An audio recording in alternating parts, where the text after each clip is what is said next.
किछ आहे ना मोरा। अवसर लज्जा राख लेह, सधना जन तोरा। धर्मा दे ठांडे दरबार, तुझ बिन सुरत करै को मेरी। दर्शन दीजै खोल किवार,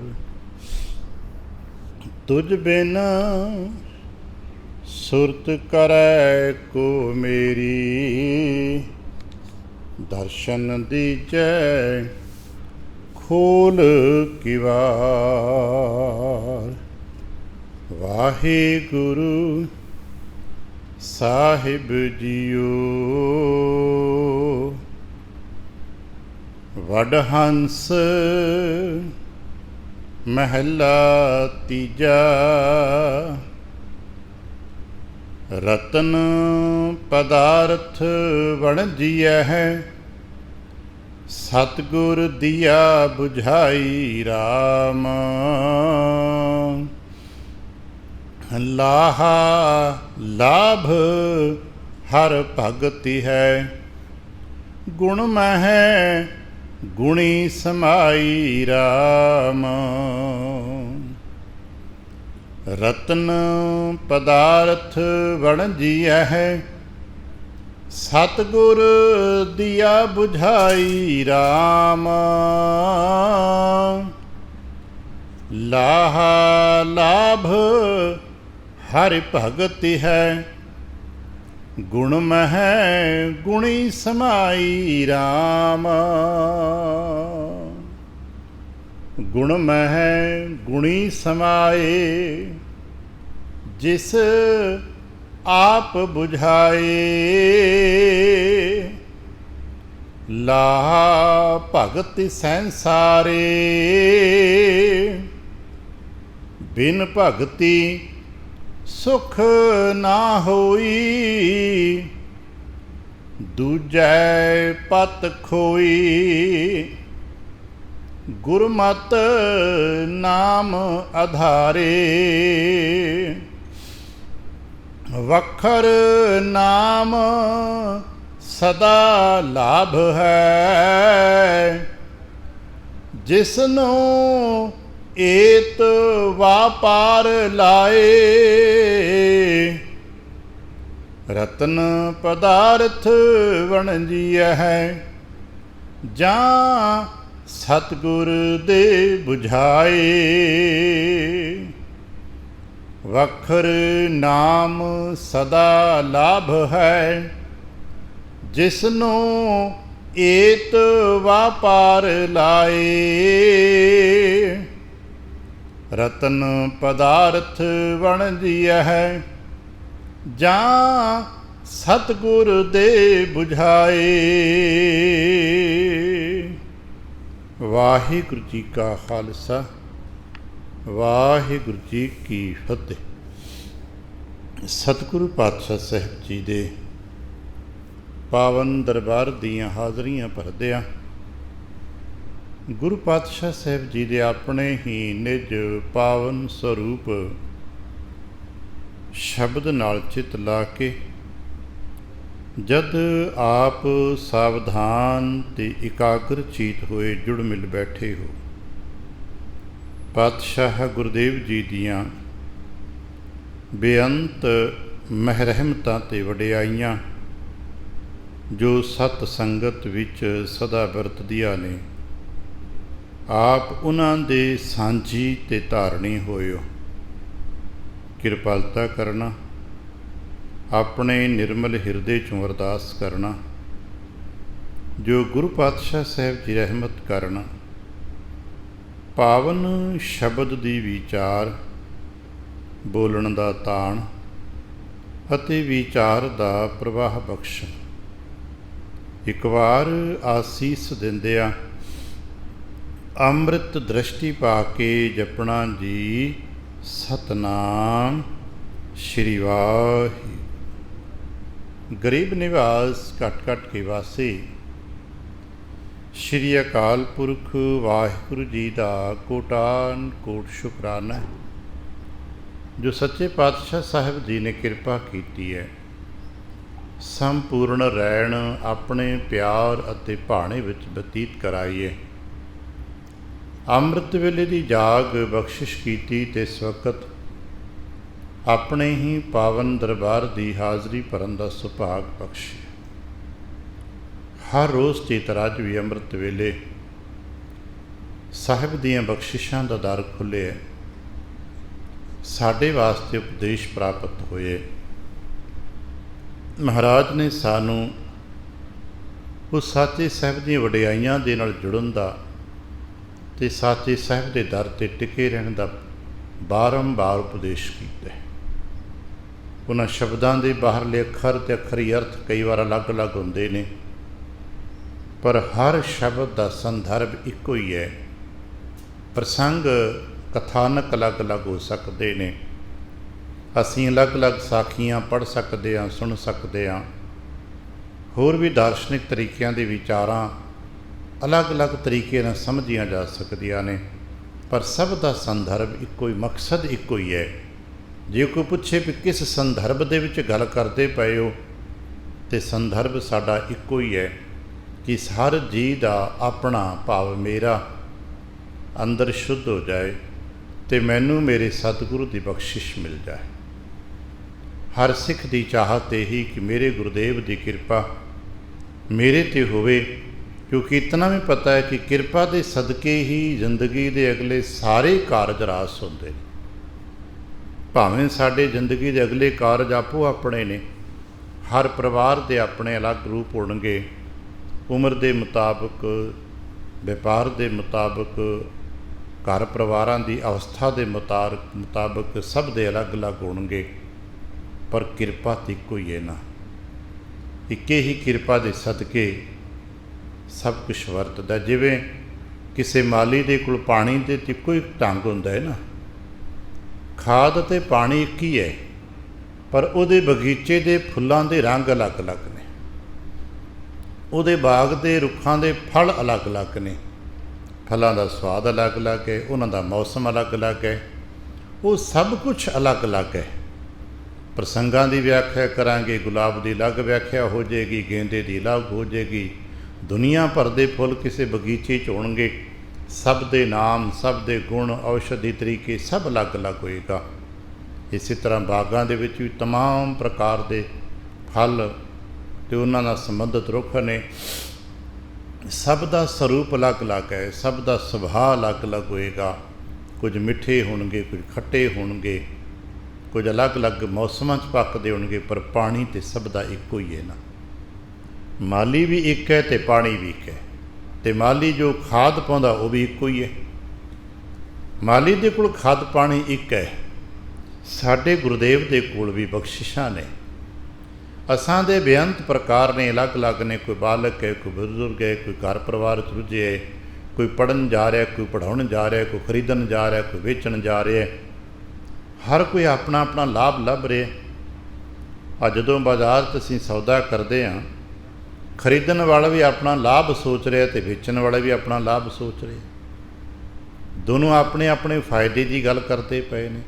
और हो सकता इत्थे दोनों इकट्ठे अरदास करके गए उन सच्चे पातशाह मेरा सौदा नेपरे चढ़ जाए।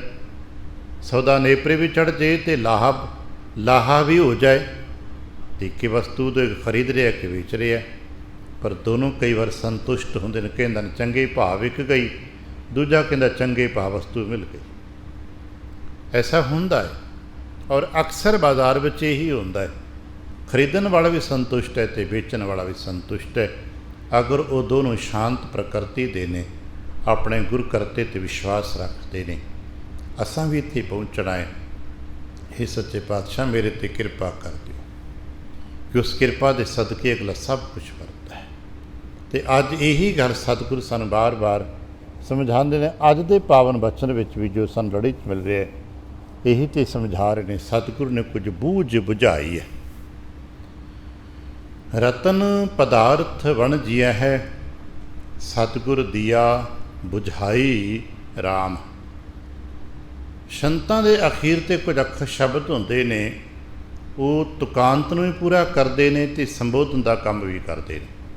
ਜਿਵੇਂ ਇੱਥੇ ਰਾਮ ਸ਼ਬਦ ਆਮ ਵਰਤਿਆ ਜਾਂਦਾ ਸੰਤਾਂ ਦੇ ਵਿੱਚ, ਇਹਦਾ ਮਤਲਬ ਹੇ ਰਾਮ ਹੇ ਵਾਹਿਗੁਰੂ ਨਹੀਂ ਹੁੰਦਾ।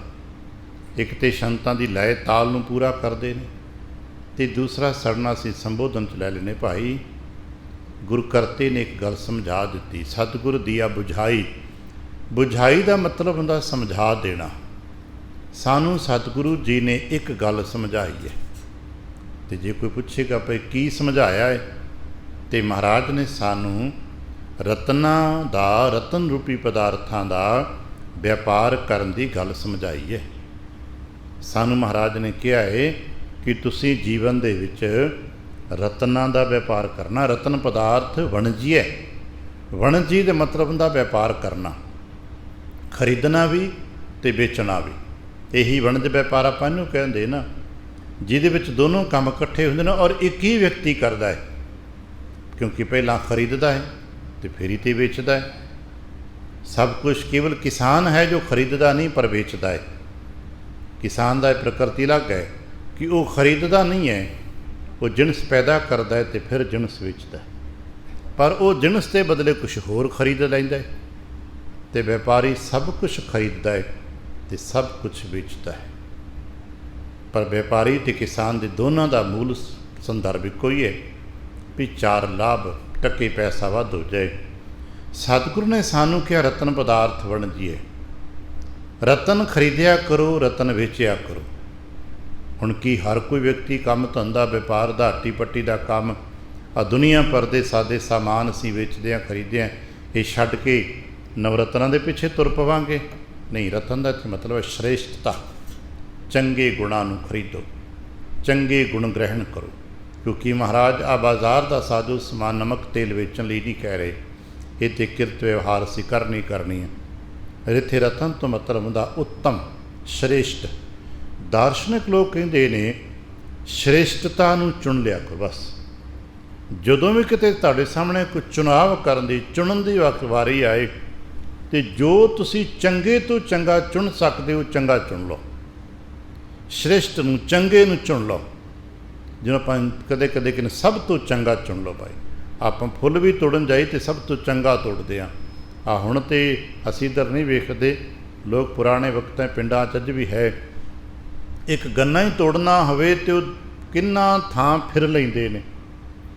ਪੁੱਛੀਏ ਕੀ ਗੱਲ, ਕਹਿੰਦੇ ਚੰਗਾ ਲੱਭਾ ਨਹੀਂ ਅਜੇ। ਗੰਨੇ ਤਾਂ ਬਹੁਤ ਨੇ ਖੜ੍ਹੇ, ਹੋ ਸਕਦਾ ਨੇ ਸੈਂਕੜੇ ਗੰਨੇ ਦੇਖ ਲਏ ਹੋਣ, ਪਰ ਉਹਦੇ ਮਨ ਨੂੰ ਚੰਗਾ ਨਹੀਂ ਲੱਗਾ ਜੀ। ਅਤੇ ਜੋ ਉਹਦੇ ਮਨ ਨੂੰ ਚੰਗਾ ਲੱਗਦਾ ਫਿਰ ਤੋੜ ਲੈਂਦਾ। ਅਸੀਂ ਬਾਜ਼ਾਰ 'ਚ ਸਬਜ਼ੀ ਫਲ ਜੋ ਕੁਛ ਵੀ ਖਰੀਦਦੇ ਹਾਂ, ਆਪਣੇ ਵੱਲੋਂ ਚੰਗਾ ਖਰੀਦਦੇ ਹਾਂ, ਪਰ ਸਾਨੂੰ ਇਹ ਸਮਝ ਹੋਣੀ ਚਾਹੀਦੀ ਕਿ ਅਸੀਂ ਚੰਗਾ ਹੀ ਖਰੀਦਣਾ ਹੈ, ਅਤੇ ਚੰਗੇ ਨੂੰ ਚੁਣਨ ਦੀ ਸਮਝ ਇਹ ਅਲੱਗ ਚੀਜ਼ ਹੈ। ਚੰਗਾ ਖਰੀਦਣਾ ਚਾਹਤ ਹੈ, ਪਰ ਚੰਗਾ ਚੁਣਨਾ ਇੱਕ ਸਮਝ ਹੈ। ਹਰ ਇੱਕ ਵਿਅਕਤੀ ਚੰਗਾ ਨਹੀਂ ਚੁਣ ਪਾਉਂਦਾ। ਬਸ ਇਹੀ ਤਾਂ ਸਤਿਗੁਰੂ ਸਾਨੂੰ ਸਮਝਾਉਂਦੇ ਨੇ ਕਿ ਤੁਸੀਂ ਚੰਗਾ ਚੁਣਨਾ ਹੈ। ਅਤੇ ਚੰਗਾ ਕੀ ਹੈ ਭਾਈ? ਆਪਣੇ ਆਪਣੇ ਲੈਵਲ 'ਤੇ ਸਭ ਕੁਝ ਚੰਗਾ ਹੋਵੇਗਾ। ਸਬਜ਼ੀ ਖਰੀਦਣਗੇ ਤਾਂ ਵੀ ਚੰਗੀ ਵੱਧ ਕੇ ਲੈ ਕੇ, ਫਲ ਫੁੱਲ ਜੋ ਕੁਝ ਵੀ ਚੰਗਾ ਹੈ, ਵਧੀਆ ਹੈ। ਪਰ ਜੀਵਨ ਦੇ ਵਿੱਚ ਸਭ ਤੋਂ ਵਧੀਆ ਗੁਣ ਕਿਹੜੇ ਨੇ, ਆਪਾਂ ਰਤਨ ਕਿਹੜੇ ਲੱਭਣੇ ਨੇ? ਉਹ ਮੱਤ ਵਿੱਚ ਰਤਨ ਜਵਾਹਰ ਹੁੰਦੇ ਨੇ, ਉਹ ਬਾਜ਼ਾਰ 'ਚੋਂ ਨਹੀਂ ਮਿਲਣੇ, ਉਹ ਸਾਜੋ ਸਮਾਨ ਦੀਆਂ ਟੋਕਰੀਆਂ 'ਚੋਂ ਨਹੀਂ ਮਿਲਣੇ। ਉਹ ਰਤਨ ਸਾਨੂੰ ਮੱਤ ਵਿੱਚ ਮਿਲਣੇ ਨੇ।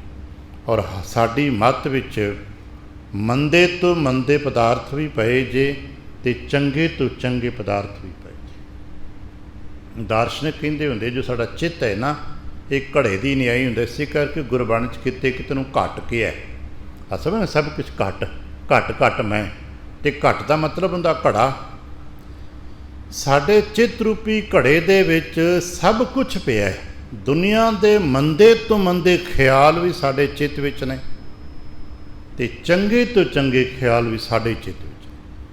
ਬਸ ਫਰਕ ਕੀ ਹੁੰਦਾ ਹੈ, ਕਿਸੇ ਦੇ ਚੰਗੇ ਖਿਆਲ ਜ਼ਿਆਦਾ ਨੇ ਅਤੇ ਕਿਸੇ ਦੇ ਮੰਦੇ ਖਿਆਲ ਜ਼ਿਆਦਾ ਨੇ।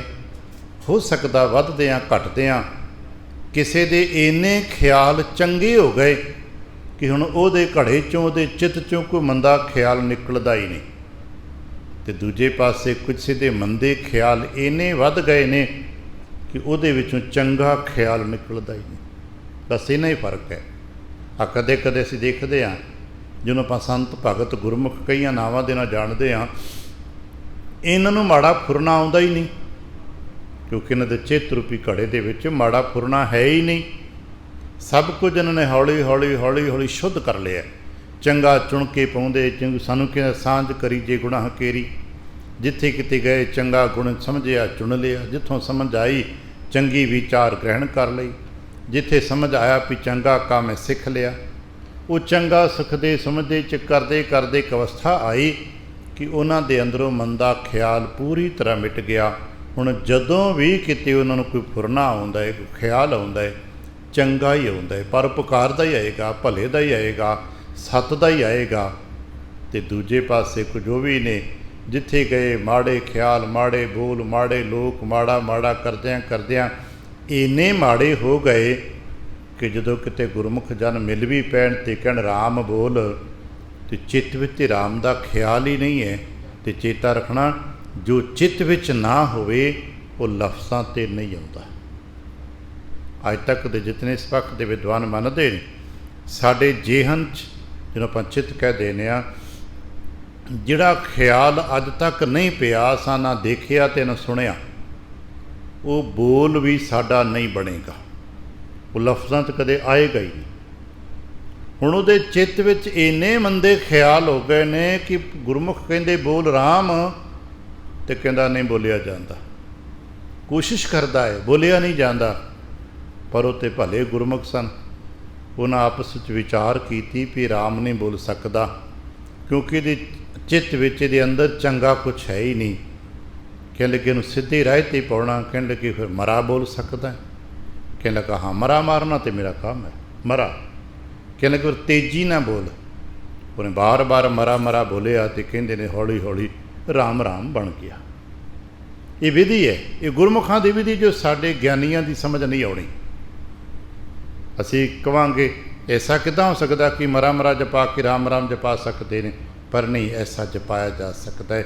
वो किसी मंड विचार व्यक्ति नूं भी जिहड़ा उदां बह के वाहिगुरू वाहिगुरू राम राम नहीं जप सकदा, उन्हों जुगत दे देंदे ने। वेखिया ना, असीं एक होर गाथा सुनी पढ़ी अपने साखियां चो। एक साधु मिले ने एक गणका नूं, उन्होंने उपदेश देण लगे ने। पता सी इहदा जीवन पੱਧਰ इन्ना नीवां डिग्गिया होया कि ये बह के सिमरन भजन नहीं कर सकती, इहदे हालात ऐसे ने। उन्होंने एक तोता दे दिता, कहने लगे बस इनू पढ़ाना है तू। वो कहते की पढ़ाना? कहने लगे राम पढ़ाना। बस वो हुण तोते नूं पढ़ाउण लग पई, बोल गंगा राम राम राम। हुण राम राम पढ़ाते पढ़ाते राम राम दे नाल जुड़ गई। सुआ पढ़ावत गणका तरी, आपां पाठ कीर्तन करते हैं। हुण ये साधुआं दे जुगतां ने, जिहड़ियां जुगतां असीं ज्ञानी नहीं पकड़ पावांगे। अज भी हो सकदा है साधु मिलन ते सानूं तुहानूं कोई इहो जी निक्की जी जुगत देण, असीं कहांगे लै इहदे नाल की हुंदा है। अज जिवें कदे कदे शरीर ते कोई सੱਟ सुੱਟ लग जाए तो फिजियोथेरेपिस्ट आते हैं, कहने लगे बस ना 5 बार इहदा हथ उपर करो थल्ले करो। असीं कहते इदां की हुंदा है, पर उन्होंने पता भी नहीं इदां कीते ही हौली हौली मसल स्ट्रोंग होण लग पैंदे। ये हौली हौली एक एक 2 बार बोलिया होया राम।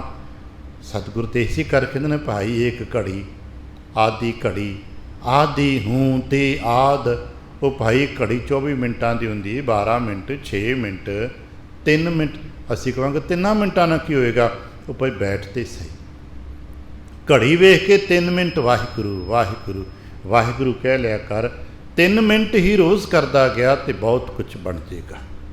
यही सतगुरु ने बुझा दिता है, सानू समझाया। गुरसिखां अपने हर गुरसिख नूं सतगुरु ने यही समझाया कि भाई थोड़े चों थोड़ा समा निकले वो वाहिगुरू वाहिगुरू कर। वो रतन चुनदा रहे, चंगे चंगे तत्त चुनदा रहे।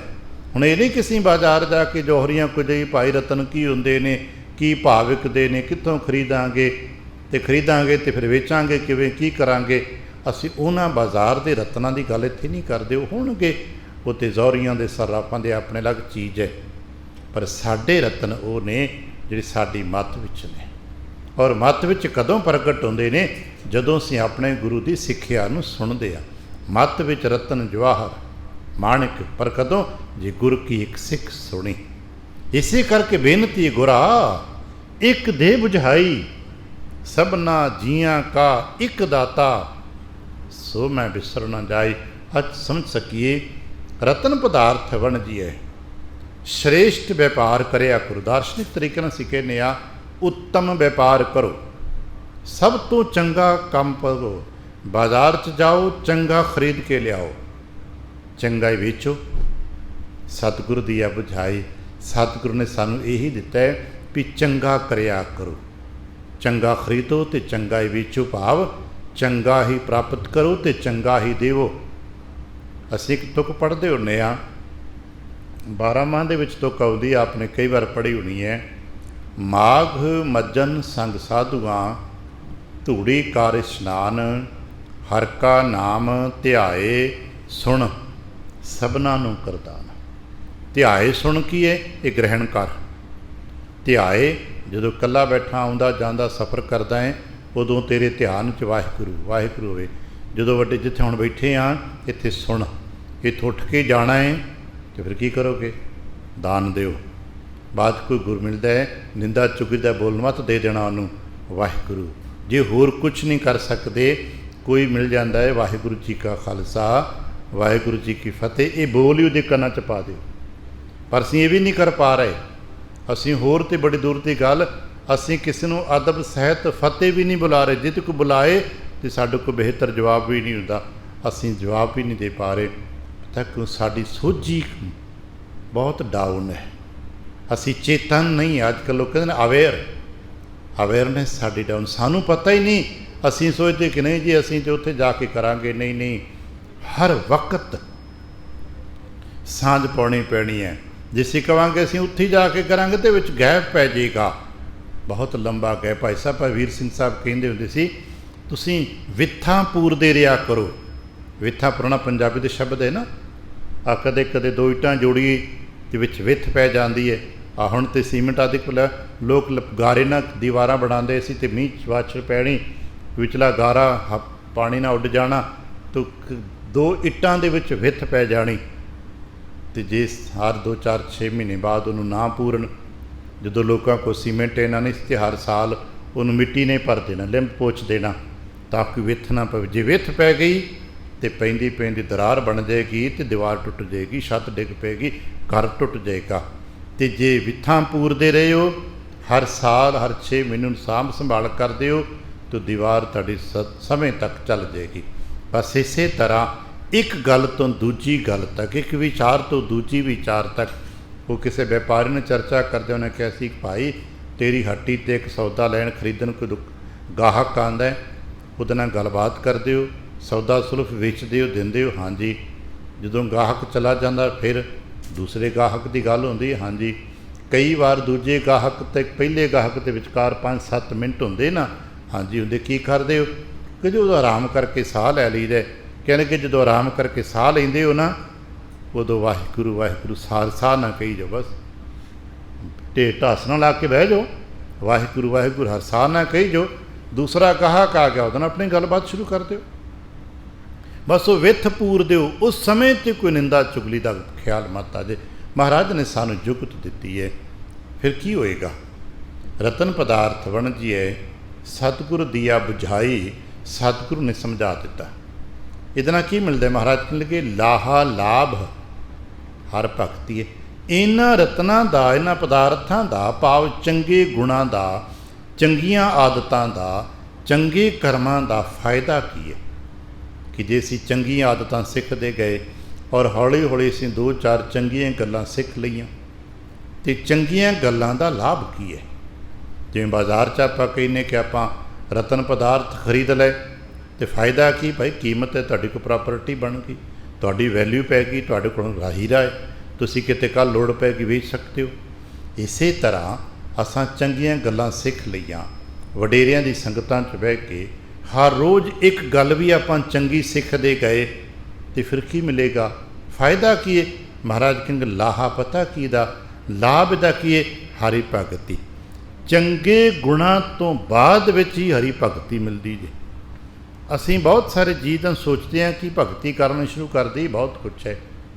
ਅਸੀਂ ਭਗਤੀ ਦੀ ਕਿਰਿਆ ਨੂੰ ਇੱਕ ਵੱਖਰਾ ਕਰਮ ਬਣਾ ਲਿਆ। ਅਸੀਂ ਕਰਮ ਕਾਂਡ ਨਾਲ ਵਰਗੀ ਭਗਤੀ ਕਰਦੇ ਵੀ ਰੋਜ਼ ਆਉਂਦੇ ਹਾਂ, ਇੰਨੇ ਕੁ ਅਸੀਂ ਫੁੱਲ ਚੜ੍ਹਾ ਦਿਆਂਗੇ, ਇੰਨਾ ਕੁ ਪਾਠ ਕਰ ਦਿਆਂਗੇ, ਇੰਨੇ ਕੁ ਅਸੀਂ ਧਨ ਖਰਚ ਕਰ ਦਿਆਂਗੇ, ਅਸੀਂ ਭਗਤੀ ਕਰ ਲੈਂਦੇ ਹਾਂ। ਜਿਵੇਂ ਲੋਕ ਮਾਲਾ ਫੇਰ ਲਈ, ਕਿਸੇ ਪੂਜਾ ਅਰਚਨਾ ਕਰ ਲਈ, ਆਰਤੀ ਕਰ ਲਈ, ਅਸੀਂ ਵੀ ਲਗਭਗ ਉੱਦਾਂ ਦਾ ਹੀ ਕੰਮ ਕਰਦੇ ਹਾਂ। ਔਰ ਲੋਕ ਕੇ ਬੈਠੇ ਨੇ ਸਿਰ ਆਪਣਾ, ਕਿਤੇ ਬੈਠੇ ਕੋਈ ਮਾਲਾ ਫੇਰਦਾ, ਕੋਈ ਜਾਪ ਕਰਦਾ, ਅਸੀਂ ਭਗਤੀ ਕਰ ਲਈ। ਪਰ ਚੇਤਾ ਕਰਨਾ, ਵਿਵਹਾਰਿਕ ਜੀਵਨ ਦੇ ਵਿੱਚ ਜਦ ਤੱਕ ਸ਼ੁੱਧਤਾ ਨਹੀਂ ਆਏਗੀ ਤਦ ਤੱਕ ਇਹ ਭਗਤੀ ਫਲੀਭੂਤ ਨਹੀਂ ਹੋਏਗੀ। ਵਿਵਹਾਰਿਕ ਜੀਵਨ ਦੀ ਸ਼ੁੱਧਤਾ ਕੀ? ਸਾਡਾ ਵਿਵਹਾਰ ਕਿੱਦਾਂ ਦਾ ਹੈ, ਸਾਡਾ ਆਪਣੇ ਪਰਿਵਾਰ ਦੇ ਜੀਆਂ ਦੇ ਨਾਲ ਵਿਵਹਾਰ ਕਿਹੋ ਜਿਹਾ, ਸਾਡਾ ਆਪਣੇ ਸੰਬੰਧੀਆਂ ਦੇ ਨਾਲ ਵਿਵਹਾਰ ਕਿਹੋ ਜਿਹਾ, ਸਾਡਾ ਆਪਣੇ ਕੁਲੀਗ ਦੇ ਨਾਲ, ਜਿਨ੍ਹਾਂ ਦੇ ਨਾਲ ਸਾਡਾ ਵਪਾਰ ਹੈ, ਜਿਨ੍ਹਾਂ ਸਾਡੇ ਨੌਕਰੀ ਚਾਕਰੀ 'ਚ ਸੰਬੰਧੀ ਲੋਕ ਨੇ, ਉਹਨਾਂ ਦੇ ਨਾਲ ਵਿਵਹਾਰ ਕਿੱਦਾਂ ਦਾ, ਸਾਡਾ ਆਂਢੀ ਗੁਆਂਢੀਆਂ, ਦੂਜੇ ਧਰਮ ਮਤਾਂ ਦੇ ਨਾਲ ਸੰਬੰਧ, ਸਾਡਾ ਵਿਵਹਾਰ ਕਿਹੋ ਜਿਹਾ। ਅਤੇ ਜੇ ਸਾਡਾ ਪਰਿਵਾਰ ਤੋਂ ਲੈ ਕੇ ਸੰਸਾਰ ਤੱਕ ਦਾ ਵਿਵਹਾਰ ਮੈਲਾ ਹੈ ਅਤੇ ਦੂਜੇ ਪਾਸੇ ਅਸੀਂ ਬੜੀ ਭਗਤੀ ਕਰਦੇ ਹਾਂ ਅਤੇ ਕੋਈ ਲਾਭ ਨਹੀਂ ਮਿਲਣ ਵਾਲਾ। ਇਹ ਤਾਂ ਫਿਰ ਇੰਨਾ ਹੀ ਕੰਮ ਹੋ ਗਿਆ ਕਿ ਨਹਾਤੇ ਅਤੇ ਸਿਰ ਸੁਆਹ ਪਾ ਲਈ, ਜਿਉਂ ਕੁੰਚਰ ਇਸ਼ਨਾਨ। ਅੱਗੇ ਜਾ ਕੇ ਸ਼ਲੋਕ ਮਹਿਲਾ ਵਿੱਚ ਪੜ੍ਹਦੇ ਨਾ ਕਿ ਕੁੰਚਰ ਨਹਾਤਾ ਵੀ ਹੈ, ਭਾਵ ਹਾਥੀ ਨੇ ਨਹਾਤਾ, ਇਸ਼ਨਾਨ ਵੀ ਕੀਤਾ ਹੈ, ਪਰ ਬਾਹਰ ਨਿਕਲਦਿਆਂ ਹੀ ਉਸਨੇ ਮਿੱਟੀ ਘਾਹ ਚੁੱਕ ਕੇ ਸਿਰ 'ਚ ਪਾ ਲਏ। ਅਸੀਂ ਵੀ ਇੱਦਾਂ ਕੀਤਾ, ਇੱਥੇ ਇਸ਼ਨਾਨ ਕੀਤਾ, ਚੰਗੀ ਵਿਚਾਰਾਂ ਪੜ੍ਹੀਆਂ, ਸੁਣੀਆਂ, ਬੋਲੇ, ਕਥਾ ਕੀਰਤਨ ਕੀਤੀ, ਸੁਣੀ, ਜੋੜੇ ਘਰ ਤੱਕ ਗੇਟ ਤੱਕ ਜਾਂਦਿਆਂ ਅਸੀਂ ਨਿੰਦਾ ਕਰਨ ਲੱਗ ਪਏ, ਕਿਸੇ ਦੀ ਖਹਿਬਾਜ਼ੀ ਕਰਨ ਲੱਗ ਪਏ, ਕਿਸੇ ਦੀ ਜੜ ਵੱਢਣ ਵਾਸਤੇ, ਕਿਸੇ ਦੀ ਪੇਟ 'ਚ ਲੱਤ ਮਾਰਨ ਵਾਸਤੇ ਇੰਤਜ਼ਾਮਾਤ ਕਰਨ ਲੱਗ ਪਏ। ਇਹ ਕੁੰਚਰ ਇਸ਼ਨਾਨ ਹੈ। ਇੱਥੇ ਚੰਗਾ ਕੰਮ ਕਰਕੇ ਗਏ ਹਾਂ, ਬਾਹਰੋਂ ਪਿਆ ਹੋਇਆ ਕੂੜਾ ਚੁੱਕ ਕੇ ਸਿਰ 'ਚ ਪਾ ਲਿਆ। ਠੀਕ ਹੈ, ਸਾਡੇ ਇਸ ਕਰਮ ਦੇ ਨਾਲ ਕਿਸੇ ਦਾ ਫਾਇਦਾ ਨੁਕਸਾਨ ਹੋਏਗਾ, ਕੀ ਹੋਏਗਾ ਪਤਾ ਨਹੀਂ, ਪਰ ਆਪਣੇ ਪੱਲੇ ਕੁਛ ਨਹੀਂ ਪਿਆ। ਕਿਸੇ ਦਾ ਫਾਇਦਾ ਜਾਂ ਨੁਕਸਾਨ ਹੋਏ ਜਾਂ ਨਾ ਹੋਏ ਮੈਨੂੰ ਨਹੀਂ ਪਤਾ, ਪਰ ਆਪਣੇ ਪੱਲੇ 'ਤੇ ਕੁਛ ਨਹੀਂ ਪਿਆ ਨਾ। ਅਤੇ ਇੱਥੇ ਅਸੀਂ ਆਪਣੇ ਪੱਲੇ ਪਾਉਣ ਆਏ ਹਾਂ, ਨਾ ਕਿ ਕਿਸੇ ਦੂਜੇ ਦੀ ਚਿੰਤਾ 'ਤੇ ਚਰਚਾ ਕਰਨ ਆਏ ਹਾਂ। ਅਸੀਂ ਤਾਂ ਸਭ ਤੋਂ ਪਹਿਲਾਂ ਕਹਿਣ ਆਏ, ਮਹਾਰਾਜ ਮੇਰਾ ਭਲਾ ਹੋ ਜਾਏ। ਅਸੀਂ ਇੱਥੇ ਕਰਦੇ ਕਰਦੇ ਅਖੀਰ 'ਤੇ ਕਹਿੰਦੇ, ਮਹਾਰਾਜ ਹੋਏ ਕਿਰਪਾ ਕਰੋ ਸਰਬੱਤ ਦਾ ਭਲਾ ਹੋ ਜਾਏ, ਕਿਉਂਕਿ ਇੰਨੀ ਸਮਝ ਆ ਜਾਂਦੀ ਥੋੜ੍ਹੀ ਦੇਰ ਬਾਅਦ ਕਿ ਸਰਬੱਤ ਦੇ ਭਲੇ ਦਾ ਮਤਲਬ ਹੈ ਮੇਰਾ ਭਲਾ। ਜੇ ਸਾਨੂੰ ਕੋਈ ਕਹੇ ਕਿ ਮਹਾਰਾਜ ਇੱਥੇ ਮੀਂਹ ਪਾ ਦਿਓ, ਤਾਂ ਫਿਰ ਸਾਡੇ ਘਰ ਵੀ ਪੈ ਜਾਏਗਾ ਨਾ। ਅਤੇ ਜੇ ਅਸੀਂ ਕਹਿੰਦੇ ਨੇ ਮੇਰੇ ਵਿਹੜੇ 'ਚ ਮੀਂਹ ਪਵੇ, ਤਾਂ ਇਹ ਨਹੀਂ ਜੇ ਪੈਣ ਲੱਗਾ, ਪਏਗਾ ਤਾਂ ਸਾਰੇ ਸ਼ਹਿਰ ਅਤੇ ਮੁਹੱਲੇ 'ਤੇ ਪਏਗਾ, ਔੜ ਲੱਗੇਗੀ ਤਾਂ ਸਾਰੇ ਸ਼ਹਿਰ 'ਤੇ ਲੱਗੇਗੀ। ਭਲਾ ਹੋਏਗਾ ਤਾਂ ਸਾਰਿਆਂ ਦਾ ਹੋਏਗਾ। ਇਸੇ ਕਰਕੇ ਗੁਰੂ ਨਾਨਕ ਦਰਸ਼ਨ ਹੈ ਸਰਬੱਤ ਦਾ ਭਲਾ। ਸਰਬੱਤ ਦਾ ਹੋਏਗਾ ਅਤੇ ਸਰਬੱਤ ਵਿੱਚ ਮੈਂ ਵੀ ਆਉਂਦਾ, ਮੇਰਾ ਪਰਿਵਾਰ ਵੀ ਆਉਂਦਾ। ਜੇ ਸਾਰਿਆਂ ਦੇ ਬੱਚੇ ਚੰਗੇ ਕੰਮ ਕਰਨਗੇ ਤਾਂ ਮੇਰੇ ਬੱਚੇ ਵੀ ਚੰਗੇ ਕੰਮ ਕਰਨਗੇ, ਅਤੇ ਜੇ ਸਾਰੇ ਮੁਹੱਲੇ ਦੇ ਬੱਚੇ ਵਿਗੜੇ ਹੋਣ ਤਾਂ ਮੇਰੇ ਬੱਚੇ ਕਿੱਥੋਂ ਸੁਧਰ ਸਕਦੇ। ਇਸ ਕਰਕੇ ਗੁਰੂ ਨਾਨਕ ਦਰਸ਼ਨ ਸਰਬੱਤ ਦੀ ਗੱਲ ਕਰਦੇ ਨੇ। ਲਾਭ ਇਹ ਹੈ ਕਿ ਉਹਦੇ ਨਾਲ ਭਗਤੀ ਪ੍ਰਾਪਤ ਹੁੰਦੀ, ਅਤੇ ਭਗਤੀ ਦਾ ਇੱਕ ਅਗਲਾ ਸੰਕਲਪ ਹੁੰਦਾ ਹੈ। ਭਗਤੀ ਕੋਈ ਕਿਰਿਆ ਨਹੀਂ ਹੈ, ਭਗਤੀ ਦਾ ਭਾਵ ਹੁੰਦਾ ਹੈ ਇੱਕ ਲੈ, ਲਗਾਤਾਰਤਾ। ਕਿਸੇ ਕਰਮ ਨੂੰ ਲਗਾਤਾਰ ਕਰਨਾ, ਕਿਸੇ ਕਰਮ ਨੂੰ ਪ੍ਰੇਮ ਨਾਲ ਕਰਨਾ, ਕਿਸੇ ਕਰਮ ਨੂੰ ਸਮਰਪਿਤ ਹੋ ਕੇ ਕਰਨਾ। ਅਗਰ ਇਹ ਤਿੰਨ ਕੰਮ ਕੋਈ ਕਰਦਾ ਹੈ ਤਾਂ ਉਹਦਾ ਉਹੀ ਕਰਮ ਭਗਤੀ ਬਣ ਜਾਂਦਾ ਹੈ। ਕੋਈ ਵੀ ਕਰਮ ਹੈ ਉਸ ਨੂੰ ਕਰ ਦਿਓ, ਲਗਾਤਾਰ ਕਰ ਦਿਓ, ਭਾਵ ਹਰ ਰੋਜ਼ ਬਿਨਾਂ ਨਾਗਾ ਕਰ ਦਿਓ। ਦੂਜੀ ਗੱਲ, ਪ੍ਰੇਮ ਨਾ ਕਰ ਦਿਓ। ਅਗਰ ਇਹ ਦੋ ਕੰਮ ਹੀ ਕੋਈ ਕਰੀ ਜਾਏ ਤਾਂ ਬਹੁਤ ਹੈ। ਲਗਾਤਾਰ ਕਰਨਾ ਹੈ, ਪ੍ਰੇਮ ਦੇ ਨਾਲ ਕਰਨਾ ਹੈ, ਅਤੇ ਜੇ ਕਿਤੇ ਸਾਥੋਂ ਤੀਸਰਾ ਹੋ ਜਾਏ, ਜਿਸ ਦੇ ਪ੍ਰਤੀ ਉਹ ਕਰਮ ਕਰਦੇ ਹੋ ਉਹਦੇ 'ਤੇ ਵਿਸ਼ਵਾਸ ਵੀ ਕਰ ਲੈਣਾ ਅਤੇ ਸਮਰਪਿਤ ਵੀ ਉਹਨੂੰ ਕਰ ਦੇਣਾ। ਅਗਰ ਇੰਨਾ ਹੀ ਆਪਾਂ ਕੰਮ ਕਰਦੇ ਰਹੇ ਤਾਂ ਭਗਤੀ ਦਾਤ ਪ੍ਰਾਪਤ ਹੋ ਜਾਂਦੀ ਹੈ। ਅਸੀਂ ਵੇਖਿਆ ਧੰਨ ਗੁਰੂ ਤੇਗ ਬਹਾਦਰ ਦੇ ਸਾਖੀਆਂ ਨੂੰ ਪੜ੍ਹਦੇ ਹਾਂ ਨਾ, ਅਤੇ ਉਹਦੇ ਵਿੱਚੋਂ ਇੱਕ ਵਿਅਕਤੀਤਵ ਦਾ ਨਾਮ ਆਉਂਦਾ ਹੈ। ਅਸੀਂ ਤਾਂ ਬਿਹਾਰ ਦੀਆਂ ਗੱਲਾਂ ਘੱਟ ਵੱਧ ਪੜ੍ਹਦੇ ਸੁਣਦੇ ਹਾਂ।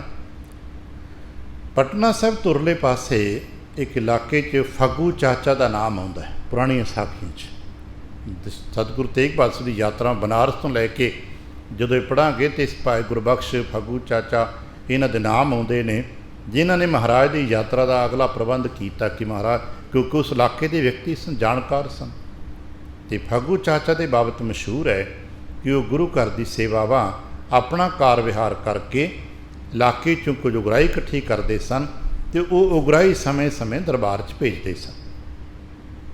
हुण होर वो बहुती वखरी माला नहीं फेरते, अपनी किरत करते ने।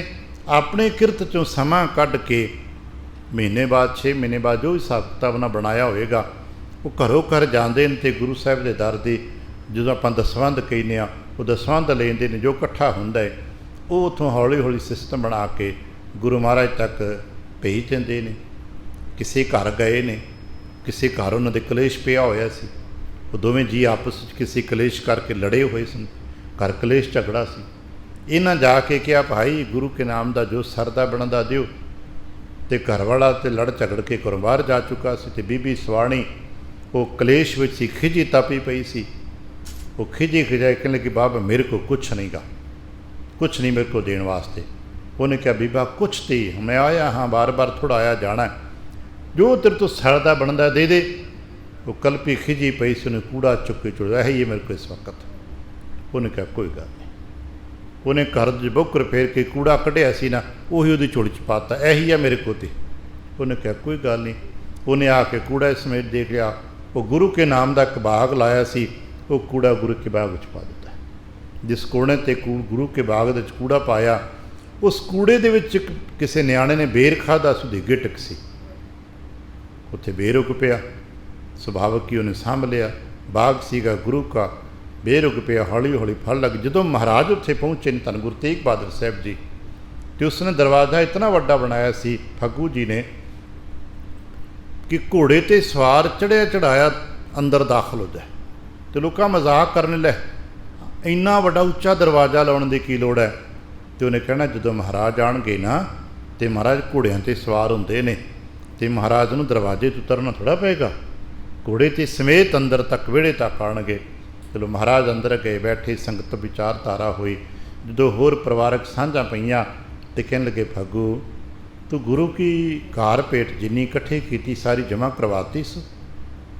कहने लगा जी हाँ, वो तो समय समय हिसाब करके सब भेज दईदा। महाराज कहने लगे नहीं चेता करो कुछ समय तो कुछ चीज़ नहीं पहुँच रही, तो हुण भी नहीं पहुँची। असीं आए हाँ तद भी तुसां हाज़र नज़र नहीं की, वो तुहाडे कोल अमानत है। फग्गू मत्थे ते हत्थ मार के सोचते भी ऐसी तो गुरु घर की कौडी भी नहीं रखते, वक्रे गोलक है, वो समय समय पहुँच जाते, तो हुण भी जो कुछ सीगा मत्था टेक दिता है। हाथ जुड़ के कहने लगा महाराज मेरी याद विच नहीं है, हो सकता कोई वस्तु भुल गई हो, आप कृपा कर दिओ।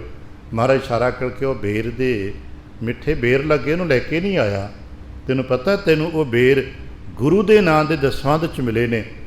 फिर चेता आया, कहने लगा हाँ महाराज ऐसा भाना वरते असी। बेनती करन लगा लगातार कीता होया करतब, प्रेम ना कीता होया करतब ते समर्पित भाव ना कीता होया करतब भगती बन जाता है। नहीं तो केवल दीपक जगाना भगती नहीं है, पर जे लगातार दीपक जगा दो तो भगती हो जाएगा। जे लगातार किसी फुल ही रख दो तो भगती हो जाएगा, बशर्ते प्रेम देना रखा जाए। इसे करके सब नितनेम की गल है, जो भी जपते हो जो भी बाणी पढ़ते हो नितनेम प्रेम नाल भाव नाल, फिर लाभ मिलेगा। शुभ गुणों का शुभ कर्मां का लाभ मिलता है कि भगती प्राप्त हो जाती है। तो फिर दोहरा दें जो सानू शुभ गुण महाराज ने संग्रहित कर लेके आए, जिहड़े शुभ गुणों का व्यापार कर लेके आए, उन्हों का 5 वड्डे पक्ष ने सत, संतोख, दया, धर्म अते धीरज। यही 5 वड्डे रतन ने जिहड़े असां इकट्ठे करने ने। यही रतन पदार्थ ने। होर असीं बाजार के रत्ना पदार्थों के मगर मगर नहीं तुरे फिरना कि भाई किसी जौहरी को जाके पूछे किहड़े रतन होंदे। नहीं, साडे रतन सत ने, संतोख ने, ये रतन इकट्ठे करने। असीं जिथे भी किते जाना है सत का पहरा देना है। आचरण सत, व्यवहार सत, बोल सत, साडी निगाहां च सत, साडे बोलां च सत, साडे कर्मां च सत होवे। फिर साडे संतोख होवे, हिरदे च संतोख होवे ते हिरदे च दया होवे। जे सत होवे, संतोख होवे, दया होवे ते फिर धर्म की प्राप्ति जे। नहीं तो लीड़े कपड़े पाया धर्म नहीं जे मिलता भी हाँ असीं इत्थे दीपक जगाए, धर्म नहीं गा। इन्हां मंदिरां नूं तो कोई ढाउण भी जांदा है तो कोई बनाउण भी जांदा है। ਦੋਨਾਂ ਕੋ ਧਰਮ ਨਹੀਂ ਜੇ ਹੁੰਦਾ। ਧਰਮ ਉਹਨਾਂ ਦੇ ਕੋਲ ਹੁੰਦਾ ਹੈ ਜਿਨ੍ਹਾਂ ਕੋ ਪਹਿਲੇ 3 ਸਟੈਪ ਹੁੰਦੇ ਨੇ। ਚੌਥਾ ਸਟੈਪ, ਚੌਥੇ ਪੜਾਅ 'ਤੇ ਜਾ ਕੇ ਧਰਮ ਦੀ ਪ੍ਰਾਪਤੀ ਹੁੰਦੀ ਹੈ। ਫਿਰ ਧਰਮ ਦਾ ਫੁੱਲ ਖਿੜਦਾ ਹੈ ਅਤੇ ਧਰਮ ਦੀ ਪ੍ਰਕਿਰਤੀ ਹੈ ਖੇੜਾ, ਖਿੜਿਆ ਹੋਇਆ। ਧਰਮ ਫੁੱਲ ਹੈ ਅਤੇ ਜੇ ਫੁੱਲ ਖਿੜਿਆ ਹੁੰਦਾ ਅਤੇ ਖਿੜੇ ਹੋਏ ਦਾ ਮਤਲਬ ਕੀ, ਸੁਗੰਧ ਵੰਡ ਰਿਹਾ ਹੈ। ਜਿੰਨੇ ਜੋਗਾ ਹੈ ਖਿੜਿਆ ਹੋਇਆ, ਛੋਟਾ ਜਿਹਾ ਹੈ ਕੋਈ ਗੱਲ ਨਹੀਂ, ਲੇਕਿਨ ਸੁਗੰਧ ਦੇ ਰਿਹਾ। ਜੋ ਜੋਗਾ ਆਪਣੇ ਕੋਲ ਆਨੰਦ ਦੇ ਰਹੇ, ਰੱਖ ਨਹੀਂ ਰਿਹਾ। ਇਸੇ ਕਰਕੇ ਧਰਮੀ ਵਿਅਕਤੀ ਦੀ ਪਹਿਚਾਣ ਕੀ ਹੈ, ਖਿੜਿਆ ਹੋਇਆ ਹੋਣਾ ਚਾਹੀਦਾ। ਧਰਮੀ ਵਿਅਕਤੀ ਦੀ ਪਹਿਚਾਣ ਉਹਦੇ ਲਿਬਾਸ ਅਤੇ ਕੱਪੜੇ ਨਹੀਂ ਗੇ। ਧਰਮੀ ਵਿਅਕਤੀ ਦੀ ਪਹਿਚਾਣ ਉਹਦੇ ਚਿਹਰੇ ਦਾ ਖੇੜਾ ਹੈ, ਆਨੰਦ ਹੈ। ਉਹਦਾ ਤੇ ਚਿਹਰਾ ਹਰ ਵਕਤ ਖਿੜਿਆ ਹੁੰਦਾ ਹੈ। ਧਰਮੀ ਵਿਅਕਤੀ ਦੀ ਪਹਿਚਾਣ ਹੈ। ਸਾਨੂੰ ਤੇ ਸਾਡੇ ਸਤਿਗੁਰੂ ਜੀ ਨੇ ਧਰਮ 'ਤੇ ਠਹਿਰ ਕੇ ਦਿੱਤਿਆ, ਤੁਹਾਨੂੰ ਤੱਤੀ ਤਵੀ 'ਤੇ ਬਿਠਾਇਆ, ਫਿਰ ਤੁਸੀਂ ਤਦ ਵੀ ਖਿੜੇ ਹੋ। ਤੁਹਾਡੇ ਸਿਰ 'ਤੇ ਆਰਾ ਰੱਖਿਆ, ਤੁਸੀਂ ਤਦ ਵੀ ਖਿੜੇ ਹੋ। ਤੁਹਾਡੇ ਸਿਰ ਦੀ ਖੋਪੜੀ ਉਤਾਰ 'ਤੇ ਗਏ, ਤੁਸੀਂ ਤਦ ਵੀ ਖਿੜੇ ਹੋ। ਤੁਹਾਨੂੰ ਚਰਖੜੀ 'ਤੇ ਚੜ੍ਹ ਦਿੱਤਾ ਗਿਆ, ਤੁਸੀਂ ਤਦ ਵੀ ਮੁਰਝਾਏ ਨਹੀਂ ਹੋ। ਤੁਹਾਡਾ ਖੇੜੇ ਨੂੰ ਕੋਈ ਮਿਟਾ ਨਹੀਂ ਪਾਇਆ। ਬੰਦ ਕੱਟ ਦਿੱਤੇ, ਪਰ ਤੁਸੀਂ ਤਦ ਵੀ ਖੜੇ। ਅੱਜ ਤੱਕ 2 ਵਿਅਕਤੀਆਂ ਦਾ ਨਾਮ ਅਸੀਂ ਇਤਿਹਾਸ ਪੜ੍ਹਦੇ ਹਾਂ ਜਿਨ੍ਹਾਂ ਦੇ ਬੰਦ ਵੱਡੇ ਪੱਧਰ 'ਤੇ ਸਾਹਿਤ ਇਤਿਹਾਸ ਕੱਟੇ ਗਏ ਨੇ। ਭਾਈ ਸਾਹਿਬ ਭਾਈ ਮਨੀ ਸਿੰਘ ਸਾਹਿਬ ਅਤੇ ਬਾਬਾ ਬੰਦਾ ਸਿੰਘ ਬਹਾਦਰ। ਦੋਨਾਂ ਦੇ ਸਾਖੀਆਂ ਦੇ ਵਰਣਨ ਵਕਤ ਦੇ ਇਤਿਹਾਸਕਾਰਾਂ ਕੀਤੇ ਨੇ। ਨਾ ਤਾਂ ਕੋਈ ਇਹ ਕਹਿ ਸਕਿਆ ਕਿ ਭਾਈ ਸਾਹਿਬ ਭਾਈ ਮਨੀ ਸਿੰਘ ਦੇ ਚਿਹਰੇ 'ਤੇ ਕਿਸੇ ਪ੍ਰਕਾਰ ਦੀ ਕੋਈ ਸ਼ਿਕਨ, ਕੋਈ ਪੀੜਾ, ਕੋਈ ਰੋਣਾ, ਕੋਈ ਪਿੱਟਣਾ, ਕੋਈ ਨਹੀਂ। ਅਤੇ ਨਾ ਭਾਈ ਬਾਬਾ ਬੰਦਾ ਸਿੰਘ ਬਹਾਦਰ ਦੇ ਉਹਦੀ 'ਤੇ ਅੱਖ ਵੀ ਕੱਢ ਦਿੱਤੀ ਗਈ ਹੈ। ਉਹਦਾ ਤਾਂ ਇੱਕ ਦੂਸਰੇ ਤਰੀਕੇ ਨਾਲ ਬੰਦ ਕੱਟੇ ਗਏ ਨੇ। ਇੱਕ ਪਾਸੇ ਤੋਂ ਪਹਿਲਾਂ ਇੱਕ ਅੱਖ ਕੱਢੀ ਗਈ ਹੈ, ਉਸੇ ਪਾਸੇ ਦੀ ਬਾਂਹ ਵੱਢੀ ਗਈ ਹੈ, ਉਸੇ ਪਾਸੇ ਦੀ ਲੱਤ ਵੱਢੀ ਗਈ ਹੈ। ਇੱਕ ਪਾਸਾ ਸਾਰਾ ਛਾਂਗ ਕੇ ਫਿਰ ਉਹਨੂੰ ਪੁੱਛਦੇ ਹੁਣ ਸੁਣਾ, ਤਾਂ ਫਿਰ ਖਿੜਿਆ ਹੋਇਆ, ਕਹਿੰਦੇ ਕੋਈ ਗੱਲ ਨਹੀਂ, ਤੁਸੀਂ ਆਪਣਾ ਕੰਮ ਕਰ ਲਓ। ਫਿਰ ਉਹਨੂੰ ਪੁੱਛਦੇ ਵੀ ਨੇ ਵੀ ਤੇਰੇ ਕੋਲ ਤਾਂ ਤਾਕਤਾਂ ਬੜੀਆਂ ਨੇ, ਕਹਿਣਗੇ ਬੜੀਆਂ ਨੇ। ਤੇਰੇ ਗੁਰੂ ਕੋਲ ਤਾਕਤਾਂ ਬੜੀਆਂ ਨੇ, ਕਹਿਣਗੇ ਬਹੁਤ ਨੇ। ਮੇਰੇ ਕੋਲ ਵੀ ਤਾਕਤਾਂ ਬੜੀਆਂ ਨੇ, ਮੇਰੇ ਗੁਰੂ ਕੋਲ ਵੀ ਤਾਕਤਾਂ ਬੜੀਆਂ ਨੇ। ਕਹਿਣ ਲੱਗੇ ਫਿਰ ਚੱਲ ਕਿਉਂ ਰਿਹਾ, ਕਿਉਂਕਿ ਇਹੀ ਤਾਂ ਤਾਕਤ ਹੈ ਕਿ ਚੱਲ ਰਹੇ ਆ। ਇਹ ਤਾਕਤ ਨਹੀਂ ਤੇ ਕੀ, ਤੁਹਾਡਾ ਸਭ ਕੁਝ ਅਸੀਂ ਖਿੜੇ ਮੱਥੇ ਚੱਲ ਰਹੇ ਹਾਂ। ਇਹੀ ਤੇ ਲਾਭ ਹੈ ਲਗਾਤਾਰ ਕਰਨਾ। ਮਹਾਰਾਜ ਕਹਿਣ ਲੱਗੇ ਲਾਹਾ ਲਾਭ ਹਰ ਭਗਤ ਹੈ ਤਿਨ ਥਿਰਤੀ, ਜਿਹਨੂੰ ਭਗਤੀ ਦੀ ਦਾਤ ਮਿਲ ਜਾਂਦੀ ਹੈ, ਜੋ ਸ਼ੁਭ ਗੁਣਾਂ ਦਾ ਵਪਾਰ ਕਰਨ ਲੱਗ ਪੈਂਦਾ ਹੈ, ਸ਼ੁਭ ਗੁਣ ਗ੍ਰਹਿਣ ਕਰਨ ਲੱਗ ਪੈਂਦਾ ਹੈ, ਸ਼ੁਭ ਗੁਣਾਂ ਦਾ ਦਾਨ ਕਰਨ ਲੱਗ ਪੈਂਦਾ ਹੈ, ਉਸੇ ਨੂੰ ਫਿਰ ਲਾਭ ਭਗਤੀ ਦੀ ਦਾਤ ਮਿਲਦੀ ਹੈ। ਭਗਤੀ ਇੱਕ ਦਾਤ ਹੈ। ਜਿਸ ਨੂੰ ਭਗਤੀ ਦੀ ਦਾਤ ਮਿਲ ਜਾਂਦੀ ਹੈ ਮਹਾਰਾਜ, ਫਿਰ ਉਸ ਦਾ ਨਤੀਜਾ ਕੀ ਹੁੰਦਾ ਹੈ? ਕਿਉਂਕਿ ਆਪਾਂ ਤਾਂ ਨਤੀਜੇ ਤਲਾਸ਼ਦੇ ਨਾ, ਸਾਨੂੰ ਪਤਾ ਵੇ ਕਿਹੜਾ ਕੰਮ ਕਰਨ ਤੋਂ ਬਾਅਦ 'ਚ ਕੀ ਮਿਲਣਾ ਹੈ, ਅਤੇ ਫਿਰ ਤੁਸੀਂ ਪਿਆਰ ਸ਼ੌਕ ਨਾ ਕਰਾਂਗੇ, ਉਤਸ਼ਾਹ ਨਾ ਕਰਾਂਗੇ।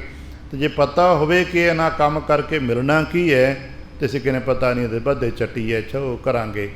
ਜਦੋਂ ਪਤਾ ਲੱਗਦੇ ਕੀ ਕਹਿਣਗੇ, ਭਗਤੀ ਦਾ ਨਤੀਜਾ ਕੀ ਹੈ, ਕਹਿਣਗੇ ਗੁਣ ਮਹਿ ਗੁਣੀ ਸਮਾਈ ਰਾਮ। ਫਿਰ ਇਹ ਭਗਤੀ ਚੂੰਕਿ ਗੁਣਾਂ ਦੇ ਕਰਕੇ ਆ, ਆਪਨੇ ਪੜ੍ਹਿਆ ਹੋਣਾ ਵਿਣ ਗੁਣ ਕੀਤੇ ਭਗਤੀ ਨਾ ਹੋਏ। ਬਿਨਾਂ ਇਹਨਾਂ ਗੁਣਾਂ ਤੋਂ ਭਗਤੀ ਨਹੀਂ ਜੇ ਹੁੰਦੀ। ਕੋਈ ਪਹਾੜ 'ਤੇ ਬਹਿ ਕੇ ਜਾਏ, ਕੋਈ ਕੰਦਰਾ ਪੁੱਟ ਕੇ ਬਹਿ ਜਾਏ, ਕੋਈ ਟੋਆ ਪੁੱਟ ਕੇ ਬਹਿ ਜਾਏ, ਕੋਈ ਦਰਿਆ 'ਚ ਬਹਿ ਜਾਏ, ਕੋਈ ਜਲ ਧਾਰੇ ਕਰੇ, ਕੋਈ ਅਗਨ ਧਾਰੇ ਕਰੇ, ਕੋਈ ਫਾਇਦਾ ਨਹੀਂ ਮਿਲਦਾ। ਹੰਕਾਰ ਵੱਧਦਾ ਲੋਕਾਂ ਦਾ, ਲੋਭ ਵੱਧਦਾ ਲੋਕਾਂ ਦਾ। ਐਸੇ ਇਤਿਹਾਸ ਦੇ ਸਾਹਿਤ ਦੇ ਸਾਖੀਆਂ ਭਰੀਆਂ ਪਈਆਂ ਨੇ। ਐਸੇ ਜਪੀਆਂ ਤਪੀਆਂ 'ਚ ਹੰਕਾਰ ਸਿਰ ਚੜ੍ਹਿਆ ਹੁੰਦਾ ਹੈ। ਆ ਕਿਤਨਿਆਂ ਦੀ ਸਾਖੀਆਂ ਤੇ ਗੁਰੂ ਨਾਨਕ ਸਾਹਿਬ ਜੀ ਦੀ ਸਾਖੀਆਂ ਦੇ ਨਾਲ ਜੁੜੀਆਂ ਹੋਈਆਂ ਨੇ ਕਿ ਉਹਨਾਂ ਤਪੱਸਿਆਵਾਂ ਬੜੀਆਂ ਕੀਤੀਆਂ ਨੇ, ਪਰ ਹੰਕਾਰ ਹੈ। ਵਲੀ ਕੰਧਾਰੀ ਕੋਈ ਘੱਟ ਤਪੱਸਵੀ ਥੋੜ੍ਹਾ ਸੀ, ਬਹੁਤ ਵੱਡੀਆਂ ਤਪੱਸਿਆਵਾਂ ਕੀਤੀਆਂ ਨੇ, ਪਰ ਨਤੀਜਾ ਕੀ ਖਟਿਆ? ਹੰਕਾਰ, ਕ੍ਰੋਧ, ਕਬਜ਼ਾ। ਅਤੇ ਸ਼ਾਇਦ ਬਾਜ਼ਾਰ ਦਾ ਮਾਫੀਆ ਵੀ ਤਾਂ ਹੀ ਕਰਦਾ ਹੈ। ਇੱਕ ਸਾਧ ਹੋ ਕੇ ਕਬਜ਼ਾ ਕਰਕੇ ਬੈਠਾ ਹੈ। ਬਾਜ਼ਾਰ 'ਚ ਇਹਨੂੰ ਮਾੜਾ ਕਹਿੰਦੇ ਹੋ, ਗੁੰਡਾ ਬਦਮਾਸ਼ ਕਹਿੰਦੇ ਹੋ, ਉਹ ਵੀ ਤੇ ਕਬਜ਼ਾ ਕਰਕੇ ਬੈਠਾ ਹੈ। ਅਤੇ ਫਰਕ ਕੋਈ ਨਹੀਂ ਰਿਹਾ ਇਹਨਾਂ ਦੇ ਵਿੱਚ। ਉਹ ਹਮਜ਼ਾ ਗੌਂਸ ਜਿਹੜਾ ਭਾਈ ਮੂਲਤ ਜੀ ਕੇ ਪਿੰਡ ਸਿਆਲਕੋਟ ਵਿਖੇ ਕਹਿੰਦਾ ਸੀ ਮੈਂ ਸਾਰਾ ਸ਼ਹਿਰ ਗਰਕ ਕਰ ਦੇਣਾ ਹੈ, ਤਪ ਦੇ ਬਲ 'ਤੇ ਕਰਨਾ ਹੈ।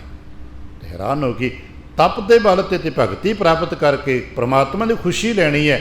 ਪਰ ਅਗਲਾ ਕਹਿੰਦਾ ਨਹੀਂ ਜੀ, ਮੈਂ ਤਪੱਸਿਆ ਦੇ ਬਲ 'ਤੇ ਸ਼ਹਿਰ ਗਰਕ ਕਰਾਂਗਾ। ਕੁਝ ਨਹੀਂ ਖੱਟਿਆ ਲੋਕਾਂ ਨੇ। ਮਹਾਰਾਜ ਕਹਿੰਦੇ ਨੇ ਫਿਰ ਮਿਲਾਪ ਹਾਸਲ ਹੁੰਦਾ ਹੈ। ਭਗਤੀ ਪ੍ਰਾਪਤ ਹੋਣ ਵਾਲੇ ਜੀ ਨੂੰ ਨਤੀਜਾ ਕੀ ਮਿਲੇਗਾ? ਗੁਣ ਮਹਿ, ਗੁਣ ਦੇ ਸਦਕੇ, ਗੁਣ ਦੇ ਵਿੱਚ ਗੁਣੀ ਸਮਾਈ।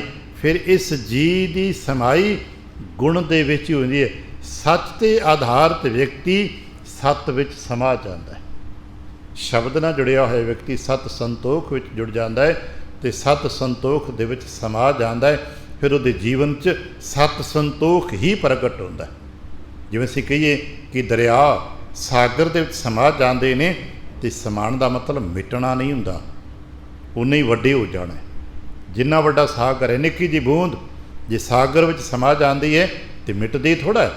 ਜਿਤਨਾ ਵੱਡਾ ਸਾਗਰ ਹੈ ਉਹਦੀ ਵਿਸ਼ਾਲਤਾ ਉਤਨੀ ਵੱਡੀ ਹੋ ਜਾਂਦੀ। ਅਸੀਂ ਵੀ ਨਿੱਕੀ ਜਿਹੀ ਨਾਨੀ ਸੀ ਬੂੰਦ ਹਾਂ, ਅਸੀਂ ਇਤਨੀ ਕੁ ਲਾਹੌਰੀਆ ਹਾਂ, ਪਰ ਜਦੋਂ ਸ਼ਬਦ ਵਿੱਚ ਸਮਾਵਾਂਗੇ ਨਾ, ਜਦੋਂ ਗੁਰੂ ਚਰਨਾਂ 'ਚ ਸਮਾਵਾਂਗੇ ਤਾਂ ਕਿੰਨੇ ਵੱਡੇ ਹੋ ਜਾਵਾਂਗੇ, ਜਿੰਨੇ ਵੱਡੇ ਗੁਰੂ ਨੇ ਸਾਡੇ। ਸ਼ਾਇਦ ਆਪ ਨੂੰ ਯਾਦ ਹੋਵੇ, ਧੰਨ ਗੁਰੂ ਅੰਗਦ ਦੇਵ ਮਹਾਰਾਜ ਜੀ ਕੋਲ ਇੱਕ ਵਾਰ ਜੋਗੀਆਂ ਨੇ ਪੁੱਛਿਆ ਸੀ ਕਿ ਤੁਸਾਂ ਐਸਾ ਕੀ ਕੀਤਾ ਹੈ ਕਿ ਗੁਰੂ ਨਾਨਕ ਨੇ ਤੁਹਾਨੂੰ ਮੱਥਾ ਟੇਕ ਦਿੱਤਾ ਹੈ। ਸਾਡੇ ਵੱਡੇ ਜੋਗੀ, ਵੱਡੇ ਸਾਧ, ਤਪਸਵੀ, ਵੱਡੀਆਂ ਕਰਾਮਾਤਾਂ ਵਾਲੇ ਬੜਾ ਜ਼ੋਰ ਲਾ ਹਟੇ, ਗੁਰੂ ਨਾਨਕ ਨੂੰ ਨਹੀਂ ਚੁਕਾ ਪਾਏ, ਬਲਕਿ ਸਾਡੇ ਵੱਡਿਆਂ ਨੂੰ ਕਹਿਣਾ ਪਿਆ, ਨਾਨਕ ਤੁਸੀਂ ਧੰਨ ਹੋ, ਤੁਹਾਡੀ ਕਮਾਈ ਧੰਨ ਹੈ, ਤੁਹਾਡਾ ਵੱਡਾਪਣ ਧੰਨ ਹੈ। ਪਰ ਲਹਿਣਾ ਜੀ, ਤੁਸਾਂ ਕੀ ਕੀਤਾ ਕਿ ਗੁਰੂ ਨਾਨਕ ਸਾਹਿਬ ਨੇ ਤੁਹਾਨੂੰ ਆਪਣਾ ਥਾਂ ਵੀ ਦਿੱਤਾ, ਅਤੇ ਥਾਂ ਦੇਣਾ ਤਾਂ ਚਲੋ ਬਹੁਤੇ ਗੁਰੂ ਆਪਣੇ ਚੇਲਿਆਂ ਨੂੰ ਦੇ ਹੀ ਦਿੰਦੇ ਨੇ, ਗੱਦੀਆਂ 'ਤੇ ਦਿੰਦੇ ਨੇ, ਪਰ ਜਿਸ ਤਰ੍ਹਾਂ ਗੁਰੂ ਨਾਨਕ ਨੇ ਅਦਬ ਅਤੇ ਪਿਆਰ ਨਾਲ ਮੱਥਾ ਟੇਕਿਆ, ਦੁਨੀਆ 'ਚ ਅੱਜ ਤੱਕ ਐਸਾ ਗੁਰੂ ਨਹੀਂ ਹੋਇਆ। ਐਸਾ ਤੂੰ ਕਿਸਾ ਮੰਤਰ ਪੜ੍ਹਿਆ ਏ ਕਿ ਗੁਰੂ ਨਾਨਕ ਵਰਗੀ ਸ਼ਖਸੀਅਤ ਨੇ ਤੁਹਾਨੂੰ ਪਰਿਕਰਮਾ ਵੀ ਕਰ ਲਈ ਅਤੇ ਮੱਥਾ ਵੀ ਟੇਕ ਲਿਆ। ਬਾਬਾ ਲਹਿਣਾ ਜੀ ਜੋ ਗੁਰੂ ਅੰਗਦ ਦੇ ਬਣ ਚੁੱਕੇ ਨੇ, ਕਹਿਣ ਲੱਗੇ, ਜੋਗੀ ਜੀ ਤੁਹਾਨੂੰ ਵੇਖਣ 'ਚ ਭੁਲੇਖਾ ਲੱਗਾ ਹੈ, ਤੁਸੀਂ ਗੱਲ ਨੂੰ ਸਮਝ ਨਹੀਂ ਪਾ ਰਹੇ। ਕਹਿਣ ਲੱਗੇ, ਦਿਸਦਾ ਸਾਰੀ ਦੁਨੀਆ ਨੇ ਵੇਖਿਆ। ਕਹਿਣ ਲੱਗੇ, ਜੋ ਦੁਨੀਆ ਦੇਖਦੀ ਉਹ ਨਹੀਂ ਹੁੰਦਾ, ਅਸਲ ਕੁਛ ਹੋਰ ਵੀ ਤਾਂ ਹੁੰਦਾ ਹੈ ਨਾ। ਕਹਿਣ ਲੱਗੇ, ਤੁਸੀਂ ਸਮਝਾ ਦਿਓ। ਕਹਿਣ ਲੱਗੇ, ਤੁਸੀਂ ਤਾਂ ਚਲੋ ਪਰਿਵਾਰੀ ਨਹੀਂ ਹੋ, ਪਰ ਪਰਿਵਾਰਾਂ ਦਾ ਪਤਾ ਤਾਂ ਹੈ ਨਾ। ਕਹਿਣ ਲੱਗੇ, ਹਾਂ ਅਸੀਂ ਬੇਸ਼ੱਕ ਖੁਦ ਗ੍ਰਸਤੀ ਪਰਿਵਾਰੀ ਨਹੀਂ ਆ, ਪਰ ਆਉਂਦੇ ਜਾਂਦੇ ਤਾਂ ਪਰਿਵਾਰਾਂ ਵਿੱਚ ਹੀ ਹੈ ਨਾ, ਬੈਕਗਰਾਊਂਡ ਤਾਂ ਸਾਡਾ ਸਭ ਦਾ ਪਰਿਵਾਰਿਕ ਹੀ ਹੈ ਨਾ। ਕਹਿਣ ਲੱਗੇ, ਕਦੇ ਵੇਖਿਆ ਜੇ ਕੋਈ ਬੰਦਾ ਰਾਜਾ ਹੋਵੇ, ਚੌਧਰੀ ਇਲਾਕੇ ਦਾ ਹੋਵੇ, ਬਾਹਰ 100 ਪਿੰਡ ਉਹਦੇ ਮਤਹਿਤ ਹੋਵੇ, ਜਦੋਂ ਆਪਣੇ ਘਰੋਂ ਡਿਊਟੀ ਤੋਂ ਬਾਹਰ ਲੰਘਦਾ ਹੈ ਅਤੇ 100 ਬੰਦਾ ਉਸ ਨੂੰ ਸਲਾਮ ਕਰਦਾ ਹੈ, ਜਿੱਧਰ ਲੰਘਦਾ ਲੋਕ ਜੈਕਾਰ ਕਰਦੇ ਨੇ, ਅਤੇ ਜਦੋਂ ਆਪਣੇ ਘਰ ਆਉਂਦਾ ਹੈ ਅਤੇ ਘਰ ਜਦੋਂ ਆਪਣੇ ਵਿਹੜੇ 'ਚ ਦਾਖਲ ਹੁੰਦਾ ਤਾਂ ਇੱਕ ਛੋਟਾ ਜਿਹਾ ਬਾਲਕਾ, ਉਹਦਾ ਬੱਚਾ ਜੋ ਦੋਤੇ ਪੋਤੇ ਦੇ ਰੂਪ 'ਚ ਹੋਵੇ, ਜੋ ਜੇ ਖਲੋ ਵੀ ਨਾ ਸਕਦਾ ਹੋਵੇ ਸਿੱਧੇ ਢੰਗ ਨਾਲ, ਅਤੇ ਆਪਣੇ ਬਜ਼ੁਰਗ ਬਾਬੇ ਨੂੰ ਵੇਖ ਕੇ ਬਾਹਾਂ ਉਲਾਰ ਲੈਂਦਾ ਅਤੇ ਖਲੋ ਜਾਂਦਾ ਹੈ। ਹੁਣ ਬਾਬੇ ਨੂੰ ਪਤਾ ਹੈ ਕਿ ਬੱਚਾ ਡਿੱਗ ਪਏਗਾ, ਡਿੱਗੇਗਾ ਅਤੇ ਸੱਟ ਲਵਾ ਬੈਠੇਗਾ। ਇਸ ਆਸ ਵਿੱਚ ਬੱਚਾ ਖਲੋ ਗਿਆ ਕਿ ਮੈਨੂੰ ਤੇ ਬਾਪੂ ਚੁੱਕ ਲਏਗਾ। ਅਤੇ ਫਿਰ ਸਤਿਗੁਰ ਕਹਿਣ ਲੱਗੇ, ਬਾਪੂ ਕੀ ਕਰਦਾ? ਕਹਿਣ ਲੱਗੇ, ਬਾਪੂ ਇਸ ਬੱਚੇ ਨੂੰ ਚੁੱਕ ਲੈਂਦਾ। ਅਤੇ ਕਹਿਣ ਲੱਗੇ, ਜ਼ਮੀਨ 'ਤੇ ਬੈਠੇ, ਜ਼ਮੀਨ ਦੇ ਹਾਲਾਤ ਪਏ ਹੋਏ ਉਸ ਬੱਚੇ ਨੂੰ ਚੁੱਕਣ ਵਾਸਤੇ ਬਾਪੂ ਨੂੰ ਝੁਕਣਾ ਪੈਂਦਾ ਹੈ ਨਾ। ਕਹਿਣ ਲੱਗੇ, ਬਿਲਕੁਲ ਹੋ ਸਕਦਾ ਬਜ਼ੁਰਗ ਬਾਬਾ ਜਿਸ ਵਾਸਤੇ 1000 ਬੰਦਾ ਬਾਹਰ ਨਮਸਕਾਰ ਕਰਦਾ, ਉਹ ਗੋਡਿਆਂ ਪਰਨੇ ਹੋ ਕੇ ਛੋਟੇ ਜਿਹੇ ਬਾਲਕ ਨੂੰ ਚੁੱਕ ਲਏ, ਅਤੇ ਜਦੋਂ ਬਾਲਕ ਨੂੰ ਚੁੱਕ ਕੇ ਆਪਣੇ ਮੋਢੇ ਨਾਲ ਲਾ ਲੈਂਦਾ, ਅਤੇ ਕਹਿਣ ਲੱਗੇ, ਬਾਲਕ ਦਾ ਸਿਰ ਕਿੰਨਾ ਉੱਚਾ ਹੁੰਦਾ ਹੈ? ਕਹਿਣ ਲੱਗੇ, ਜਿੰਨਾ ਬਾਬੇ ਦਾ। ਕਹਿਣ ਲੱਗੇ, ਬਸ ਇਹ ਸਮਝ ਲਓ, ਮੈਨੂੰ ਵੀ ਤੁਰਨਾ ਨਹੀਂ ਹੁੰਦਾ, ਖਲੋਣਾ ਨਹੀਂ ਹੁੰਦਾ, ਮੈਂ ਤਾਂ ਗੁਰੂ ਨਾਨਕ ਵੱਲ ਵੇਖ ਕੇ ਆਸ ਉਮੀਦ 'ਚ ਬਾਹਾਂ ਉਲਾਰਤੀ, ਬਾਬਾ ਮੇਰਾ ਤੇਰੇ ਤੋਂ ਬਿਨਾਂ ਕੋਈ ਨਹੀਂ। ਅਤੇ ਬਾਬੇ ਨੇ ਮੈਨੂੰ ਆਪਣੇ ਮੋਢਿਆਂ 'ਤੇ ਚੁੱਕ ਲਿਆ, ਅਤੇ ਹੁਣ ਮੇਰਾ ਸਿਰ ਨਜ਼ਰ ਆਉਂਦਾ ਤੁਹਾਨੂੰ ਨਾ, ਪਰ ਇਹ ਮੋਢਾ ਬਾਬੇ ਦਾ ਹੈ, ਇਹ ਸਭ ਕੁਛ ਗੁਰੂ ਨਾਨਕ ਦਾ ਹੈ। ਕਹਿਣ ਲੱਗੇ, ਅਸੀਂ ਗੁਣ ਵਿੱਚ ਸਮਾ ਜਾਣੇ, ਉਨੇ ਹੀ ਵੱਡੇ ਹੋ ਜਾਵਾਂਗੇ ਜਿੰਨਾ ਵੱਡਾ ਸਾਡਾ ਗੁਰੂ ਹੈ। ਇਸ ਨੂੰ ਕਹਿੰਦੇ ਕਿ ਨਾਨਕ ਗੁਰ ਤੇ ਗੁਰੂ ਹੋਇਆ, ਗੁਰੂ ਨਾਲ ਜੁੜੋ ਤੇ ਸਹੀ ਗੁਰੂ ਹੋ ਜਾਓਗੇ। ਠੀਕ ਹੈ, ਪੂਜਣ ਵਾਲੇ ਗੁਰੂ ਨਹੀਂ, ਵੱਡੇ ਹੋ ਜਾਵਾਂਗੇ। ਨਾਨਕ ਗੁਰ ਤੇ ਗੁਰ ਹੋਇਆ, ਵੇਖੋ ਤਿਸੇ ਦੀ ਰਜਾਏ। ਲਾਭ ਇਹ ਹੈ ਕਿ ਭਗਤੀ ਪ੍ਰਾਪਤ ਹੁੰਦੀ ਹੈ। ਭਗਤੀ ਦਾ ਫਾਇਦਾ ਇਹ ਹੈ ਕਿ ਗੁਣਾਂ ਦੇ ਵਿੱਚ ਸਮਾਈ ਹੋ ਜਾਂਦੀ, ਫਿਰ ਉਹਦਾ ਜੀਵਨ ਉਸ ਗੁਣ ਦਾ ਹੀ ਸਰੂਪ ਹੋ ਜਾਂਦਾ ਹੈ, ਫਿਰ ਉਹਦਾ ਜੀਵਨ ਸਤ ਹੀ ਹੋ ਜਾਂਦਾ ਹੈ, ਫਿਰ ਉਹਦਾ ਜੀਵਨ ਸਤ ਰੂਪ ਹੋ ਜਾਂਦਾ ਹੈ। ਸਤ ਸਰੂਪ ਹੈ, ਸਾਨੂੰ ਕਿਹਾ ਨਾ, ਗੁਰਬਾਣੀ ਸਤ ਸਰੂਪ ਹੈ। ਗੁਰਬਾਣੀ ਬਣੀ ਹੈ, ਸਤਿਗੁਰ ਕੀ ਬਾਣੀ ਸਤ ਸਰੂਪ ਹੈ, ਗੁਰਬਾਣੀ ਬਣੀ ਹੈ। ਅਸੀਂ ਅੱਖਰ 'ਤੇ ਬਣਨਾ ਨਹੀਂ, ਗੁਰਬਾਣੀ ਬਣੇ ਮਤਲਬ ਗੁਰਬਾਣੀ ਵਰਗੇ ਹੋ ਜਾਓ। ਗੁਰੂ ਸਤ ਸਰੂਪ ਹੈ, ਗੁਰੂ ਵਰਗੇ ਹੋ ਜਾਓ। ਕਹਿਣ ਲੱਗੇ, ਫਿਰ ਕੀ ਹੋਏਗਾ? ਕਹਿਣ ਲੱਗੇ, ਅਗਲੀ ਗੱਲ ਸੁਣੋ। ਗੁਣ ਮੈਂ ਗੁਣੀ ਸਮਾਏ। ਗੁਣਾਂ ਦੇ ਵਿੱਚ ਕੌਣ ਸਮਾਉਂਦਾ? ਕਿਹੜਾ ਗੁਣੀ ਸਮਾਉਂਦਾ? ਬੜੇ ਬੜੇ ਵਿਦਵਾਨ ਬੈਠੇ ਨੇ ਇੱਥੇ। ਅਸੀਂ ਵੇਖਿਆ ਬੇਣੀ ਵਰਗੇ ਵਿਦਵਾਨ, ਹੋਰ ਵੀ ਬੜੇ ਵਿਦਵਾਨ ਹੋਣਗੇ ਆਪਣੇ ਆਪ 'ਚ ਕਹਿੰਦੇ ਕਹਾਉਂਦੇ, ਉਹ ਤਾਂ ਗੁਣਾਂ ਸਮਾਉਂਦੇ ਨੇ, ਉਹ ਤਾਂ ਹੰਕਾਰ ਕਰਦੇ ਨੇ। ਪਰ ਨਹੀਂ, ਮਹਾਰਾਜ ਕਹਿਣ ਲੱਗੇ, ਨਹੀਂ, ਜਦੋਂ ਕੋਈ ਗੁਰੂ ਗੁਣ ਗ੍ਰਹਿਣ ਕਰਦਾ ਤੇ ਗੁਣਾਂ ਦੇ ਵਿੱਚ ਸਮਾਈ ਕਰ ਲੈਂਦਾ ਹੈ। ਪਰ ਪਤਾ ਕੌਣ? ਜਿਸ ਆਪ ਬੁਝਾਏ। ਗੁਣਾਂ ਦੇ ਵਿੱਚ ਉਹ ਉਸੇ ਦੀ ਸਮਾਈ ਹੁੰਦੀ ਹੈ ਜਿਹੜਾ ਸੋਝੀ ਗੁਰੂ ਤੋਂ ਪ੍ਰਾਪਤ ਕਰਦਾ ਹੈ। ਤੇ ਜਿਹੜਾ ਗੁਰੂ ਦੀ ਸੋਝੀ ਪ੍ਰਾਪਤ ਨਹੀਂ ਕਰਦਾ ਉਹ ਗੁਣ ਤੇ ਗ੍ਰਹਿਣ ਕਰਦਾ ਹੈ, ਪਰ ਗੁਣਾਂ ਦੇ ਗ੍ਰਹਿਣ ਕਰਨ ਦੇ ਨਾਲ ਹੰਕਾਰੀ ਹੋ ਜਾਂਦਾ ਹੈ। ਬਹੁਤ ਵਿਅਕਤੀ ਨੇ ਜੋ ਗੁਣਵਾਨ ਨੇ ਪਰ ਹੰਕਾਰੀ ਨੇ। ਲੋਕਾਂ ਕੋ ਸੱਤ ਹੋਵੇ ਤੇ ਹੰਕਾਰ, ਸੰਤੋਖ ਹੋਵੇ ਤੇ ਹੰਕਾਰ। ਮੈਂ ਤੇ ਲੋਭ ਨਹੀਂ ਕਰਦਾ ਜੀ, ਇੱਕ ਰੁਪਏ ਦੀ ਰਵਾਦਾਰੀ ਨਹੀਂ ਸਾਡੇ ਕੋਲ। ਹੰਕਾਰ ਲੋਕਾਂ ਦੇ ਸਿਰ ਚੜ੍ਹਿਆ ਹੋਇਆ। ਮਹਾਰਾਜ ਕਹਿਣ ਲੱਗੇ ਐਸਾ ਨਹੀਂ।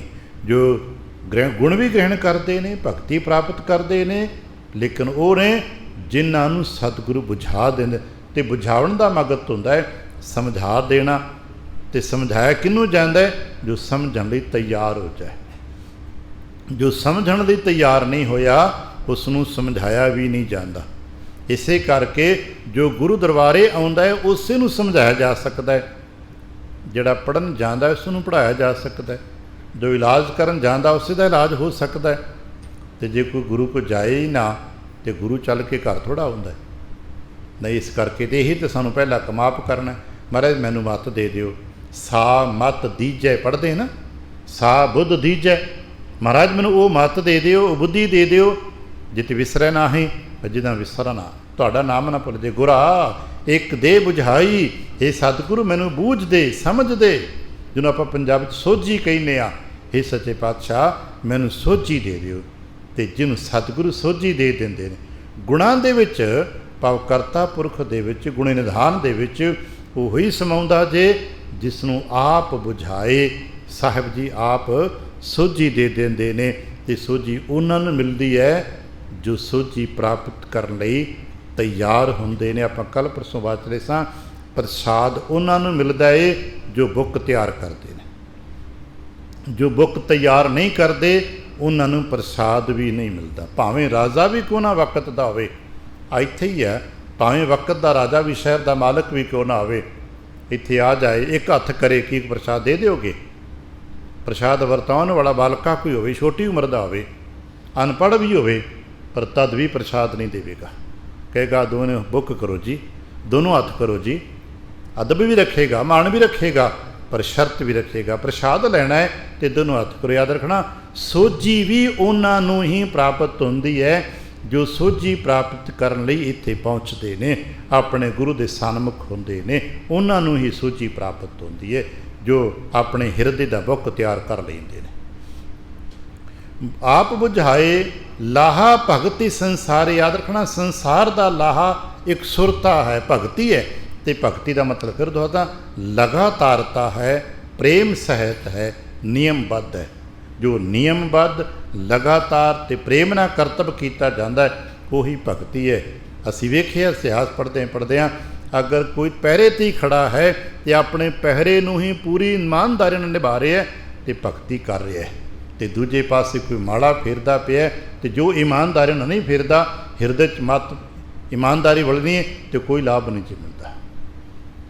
ਭਗਤੀ ਦਾ ਮਤਲਬ ਹੈ ਇੱਕ ਸਾਰਤਾ, ਇੱਕ ਸੁਰਤਾ, ਲਗਾਤਾਰਤਾ। ਪਾਤਸ਼ਾਹ ਪਿਆਰ ਨਾਲ ਕਹਿੰਦੇ, ਚੇਤਾ ਰੱਖਣਾ, ਬਿਨ ਭਗਤੀ ਸੁਖ ਨਾ ਹੋਈ, ਪਰ ਚੇਤਨ ਸੁਖ ਵੀ ਭਗਤੀ ਤੋਂ ਬਿਨਾਂ ਨਹੀਂ ਜਿਉਂਦਾ। ਭਗਤੀ ਦਾ ਮਤਲਬ ਇਕਸਾਰਤਾ, ਜੀਵਨ ਲੈਅਬੱਧ ਹੋਵੇ, ਇਕਸਾਰ ਹੋਵੇ, ਪ੍ਰੇਮ ਨਾਲ ਭਰਿਆ ਹੋਵੇ। ਜੋ ਕੁਝ ਵੀ ਕਰਦੇ ਹਾਂ ਪ੍ਰੇਮ ਨਾਲ ਕਰਦੇ ਹਾਂ, ਇਕਸਾਰਤਾ ਨਾਲ ਕਰਦੇ ਹਾਂ, ਲਗਾਤਾਰ ਨਾਲ ਕਰਦੇ ਹਾਂ। ਬਿਨ ਭਗਤੀ ਤੋਂ ਸੁੱਖ ਨਹੀਂ ਹੁੰਦਾ। ਅਤੇ ਜਿਹੜੇ ਭਗਤੀ ਵਿੱਚ ਨਹੀਂ, ਜਿਹੜੇ ਇਕਸਾਰਤਾ 'ਚ ਨਹੀਂ ਆਏ, ਲੈਅਬੱਧ ਜੀਵਨ ਨਹੀਂ ਆਇਆ, ਉਹ ਦੂਜੇ ਪਾਸੇ ਜੁੜ ਜਾਂਦੇ ਨੇ। ਹੰਕਾਰ ਵਿੱਚ ਚਲੇ ਗਏ, ਹਉਮੈ ਚਲੇ ਗਏ, ਕ੍ਰੋਧ ਚਲੇ ਗਏ, ਗੁਰੂ ਦਾ ਦਰ ਛੱਡ ਕੇ ਕਿਤੇ ਹੋਰ ਭਟਕ ਗਏ, ਅਤੇ ਦੂਜੇ ਪੱਤ ਖੋਈ। ਦੂਜੇ ਥਾਵਾਂ 'ਤੇ ਭਟਕਣ ਵਾਲੇ ਫਿਰ ਖੁਆਰ ਹੋਏ। ਪੱਤ ਖੋਈ, ਇੱਜ਼ਤ ਮਿਟ ਜਾਂਦੀ ਹੈ, ਭਟਕਣਾ ਬਣ ਜਾਂਦੀ ਹੈ। ਮਹਾਰਾਜ ਕਹਿਣ ਲੱਗੇ, ਗੁਰਮਤਿ ਨਾਮ ਆਧਾਰੇ। ਇਸ ਕਰਕੇ ਜੇ ਦੂਜੇ ਪੱਖ ਤੋਂ ਆਪਣੀ ਬੇਪੱਤੀ ਤੋਂ ਬਚਣਾ ਜੇ ਤੇ ਗੁਰਮਤਿ ਗ੍ਰਹਿਣ ਕਰ ਲਓ, ਕਿਉਂਕਿ ਗੁਰਮਤਿ ਦੇ ਸਦਕੇ ਨਾਮ ਦਾ ਆਧਾਰ ਮਿਲਦਾ ਹੈ। ਜਾਂ ਇੰਝ ਸਮਝ ਸਕੀਏ, ਗੁਣਾਂ ਦੀ ਪ੍ਰਾਪਤੀ, ਭਗਤੀ ਦੀ ਪ੍ਰਾਪਤੀ, ਨਾਮ ਦੀ ਪ੍ਰਾਪਤੀ। ਗੁਣ ਮਿਲਦੇ ਨੇ ਸਤ ਸੰਤੋਖ, ਭਗਤੀ, ਅਤੇ ਫਿਰ ਨਤੀਜਾ ਮਿਲਦਾ ਹੈ ਨਾਮ। ਇਸ ਕਰਕੇ ਗੁਰਮਤਿ ਨਾਮ ਆਧਾਰੇ। ਅੱਜ ਕਹਿਣ ਲੱਗੇ, ਭਾਈ ਵਖਰ ਨਾਮ ਸਦਾ ਲਾਭ ਹੈ। ਗੁਣਾਂ ਦੇ ਵਪਾਰ ਦਾ, ਭਗਤੀ ਦੇ ਵਿਵਹਾਰ ਦਾ ਲਾਭ ਮਿਲਣਾ ਹੈ ਨਾਮ ਦੇ ਰੂਪ ਵਿੱਚ, ਅਤੇ ਨਾਮ ਗੁਰਮਤਿ ਦੇ ਸਦਕੇ ਹੈ। ਇਸ ਕਰਕੇ ਸਭ ਤੋਂ ਉੱਤਮ ਵੱਖਰ ਜਿਹੜਾ ਵਸਤੂ ਹੈ ਨਾਮ ਹੈ। ਨਾਮ ਦਾ ਹੀ ਲਾਹਾ ਸਾਂ ਪ੍ਰਾਪਤ ਕਰਨਾ ਹੈ। ਕਹਿਣ ਲੱਗੇ ਵੱਖਰ ਨਾਮ ਸਦਾ ਲਾਭ ਹੈ, ਪਰ ਕਿਸ ਨੂੰ ਮਿਲਦਾ? ਜਿਸ ਨੂੰ ਏਤ ਵਪਾਰ ਲਾਏ। ਫਿਰ ਕਹਿੰਦੀ ਤੇ ਹੱਥ ਹੁਕਮ ਉਹਦੇ ਕੋਲ ਹੈ, ਕਿਹਨੂੰ ਕਿਸ ਵਪਾਰ ਚਲਾਉਣਾ ਹੈ, ਕਿਹਨੂੰ ਕਿਸ ਪਾਸੇ ਲਾਉਣਾ ਹੈ। ਜਿਸ ਨੂੰ ਏਤ ਵਪਾਰ ਲਾਏ, ਜਿਹਨੂੰ ਇਸ ਪਾਸੇ ਲਾ ਦਿੰਦਾ ਹੈ, ਕੋਈ ਲਾਭ ਪ੍ਰਾਪਤ ਕਰ ਲੈਂਦੇ ਨੇ। ਹੁਕਮ ਕੀ ਹੈ? ਰਤਨ ਪਦਾਰਥ ਬਣੀਏ। ਫਿਰ ਕਹਿੰਦੇ ਮਹਾਰਾਜ ਭਾਈ ਸ਼੍ਰੇਸ਼ਟਤਾ ਦਾ ਹੀ ਵਪਾਰ ਕਰਿਆ ਕਰੋ, ਚੰਗੇ ਗੁਣਾਂ ਦਾ ਵਪਾਰ ਕਰਿਆ ਕਰੋ, ਚੰਗੀਆਂ ਵਿਚਾਰਾਂ ਨੂੰ ਗ੍ਰਹਿਣ ਕਰਿਆ ਕਰੋ। ਸਾਂਝ ਕਰੀਜੈ ਗੁਣ ਹੈ ਕੇਰੀ, ਰਤਨ ਪਦਾਰਥ ਬਣਜੀਏ ਹੈ ਜਾਂ ਸਤਿਗੁਰੂ ਦੇ ਬੁਝਾਏ ਰਾਮ। ਗੁਰਦੇਵ ਕਿਰਪਾ ਕਰਨ, ਸਾਨੂੰ ਸਤਿਗੁਰੂ ਸਮਝਾ ਦੇਣ, ਸਾਨੂੰ ਮੱਤ ਅਤੇ ਬੁੱਧ ਪ੍ਰਾਪਤ ਹੋ ਸਕੇ, ਅਸੀਂ ਗੁਣਾਂ ਦਾ ਵਪਾਰ ਕਰ ਸਕੀਏ। ਭੁੱਲ ਚੁੱਕ ਦੀ ਖਿਮਾ, ਆਸੀਸ ਅਤੇ ਪਿਆਰ ਦਿੰਦੇ ਫਤਿਹ ਬੁਲਾਵਣਾ। ਵਾਹਿਗੁਰੂ ਜੀ ਕਾ ਖਾਲਸਾ, ਵਾਹਿਗੁਰੂ ਜੀ ਕੀ ਫਤਿਹ।